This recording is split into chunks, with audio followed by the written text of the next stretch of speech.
Let's talk about life insurance. As an active member, there are two types of the life insurance.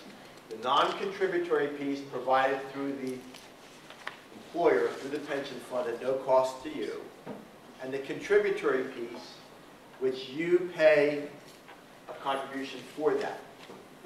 Everyone, when they first enrolled in the pension fund for the first 12 months, had to have the contributory. At that point, you could have dropped it, and if you did drop it, you could never get it back. The amount of death benefits that goes to the beneficiary depends on your membership status at the time you die, your salary, and your age. Now, if you have the non-contributory and the contributory, and that's on your purple pension statement form there, you have both of those, it's 3.5 times your salary that you were making at the time of your death, 12 months before that period. So if you're making $100,000, 3.5 times is $350,000. And if you die, the return of your contributions with interest, the money you put in. So that's what you see there on the chart. At any age, if you're active, it's either the 1.5 or the 3.5. You should check to see who your beneficiaries are for your active life insurance. Perhaps when you first enrolled, you weren't married. Maybe you listed your parents as your beneficiaries. Then you got married. Hopefully you changed the beneficiaries. Maybe at some point you named your children and circumstances changed and now maybe you want to think about someone else. You could go on and check your beneficiaries through NBOS. If you want to know who your beneficiaries are, you would have to contact them in writing for them to provide you with the beneficiaries. And you can change those by filling out a new beneficiary form. The retired life insurance is different. And it depends on the type of retirement and your age for your retired life insurance. Under disability, up to age 60, there's a higher insurance amount if you were to die. Early veteran, deferred service, you see that 18.75% there? That's 3/16 of your last full year's salary.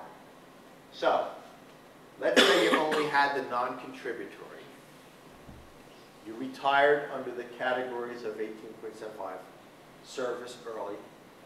18.75% of that 100,000 is $18,750. That's the retired life insurance that you take with you in retirement because you only have the non-contributory. That insurance you don't pay for in retirement, and it doesn't increase or decrease over time. If you have the 3.5 and you've kept the 3.5, you have a higher retired life insurance benefit of 43.75%. Disability is a little bit higher, as you can see, but it drops at 60 down to what the others are.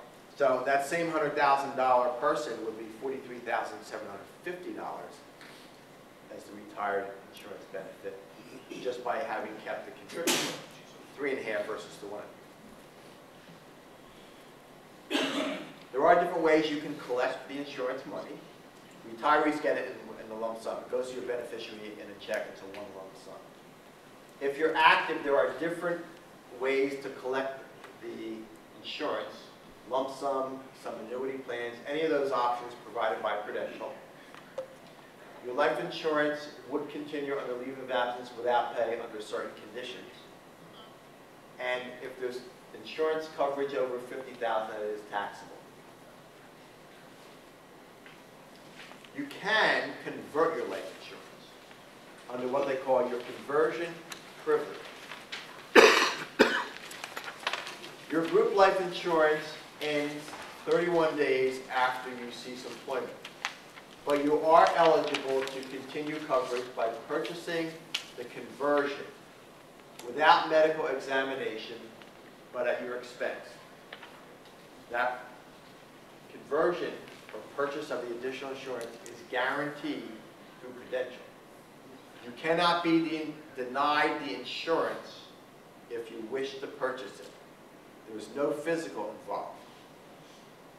You could buy the coverage amounts up to what you had while employed. The purchase at retirement is reduced by your retired life insurance benefit. So, let's say you had $350,000 active, you had 50 retired. You could buy the other 300. When they add it to the 50, brings it back up to what you had while you were active.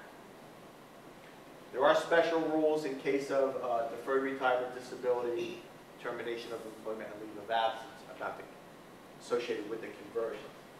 Now, I will tell you that purchasing the conversion policy is extremely expensive. It'll be different for all of you in this room based upon the amount you're eligible to purchase, and the ages play into that. But as a ballpark for an administrator making, considerable salary, let's say it's 60, 62, could be $1,000, $1,200, $1,400 a month depending on your salary. It's very expensive. Who looks to buy that? Well, if you think you need other insurance, they recommend you shop elsewhere also. Chances are you're going to get a better rate, but you could have some significant health issues and not be able to get the insurance. You could be terminally ill and they would have to give you a policy. And we work with people who have serious problems, serious medical issues. They're in the pension fund and they have an opportunity to purchase that. So if you are ever in a situation where you have some serious medical issues, I would recommend you call me. I make home visits, hospice visits, hospital visits to help people out if they really need help.